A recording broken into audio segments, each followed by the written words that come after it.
Probably the most compelling reason to use blocks is that they can be redefined if necessary. By simply changing the geometry of one of the blocks, every other instance of that block will automatically update. In this lesson, we're going to learn how to redefine a block. On my screen, I have a site plan for a proposed restaurant, and there are several blocks in this file. These trees were created using blocks, as were the cars, these tables, and these doors. In this example, we're going to focus on the trees. Let's say I wanted to colorize this exhibit. Normally, we colorize a drawing by filling everything with various colors of solid fill hatch.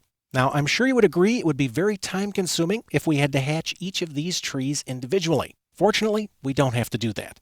Since these trees are blocks, I can modify the block definition, and all of the trees will update automatically. Let's add some color to these ornamental trees. To redefine a block, all you have to do is double-click on it. This brings up a dialog box where I can confirm the block that I want to modify.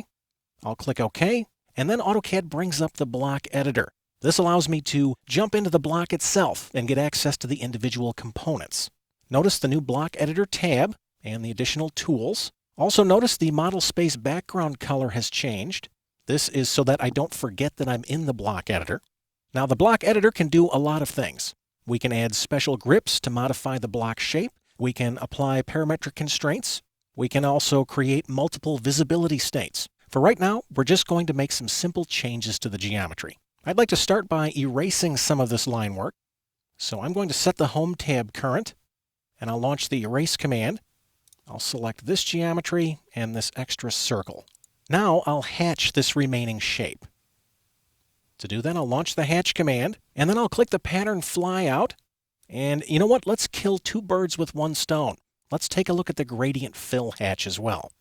I'm going to select Gradient Spherical, and I can see the colors of my gradient right here. I'm going to click the blue flyout, and I'll change this to green. Then I'll come down and I'll click to turn off the centered toggle. And when I do, watch this preview. Notice my second gradient color is no longer centered, and if I wanted to, I could further refine this by dragging the angle slider. I'm going to set this back the way it was. This will give me the appearance of a light source being cast down from above. Since I'm happy with my settings, I'm going to place my cursor inside the shape, and I'll click, and then I'll press the Enter key to accept the hatch. This is exactly how I want my revised block to look, so I'm going to go back to the block editor. I'll come down and click Close, and then I'll click to save my changes. And notice that each instance of that block has been updated in the drawing. Redefining a block is one of the biggest time savers in AutoCAD. If you have the foresight to create blocks for your repeated geometry, making global changes later can be done in seconds instead of hours.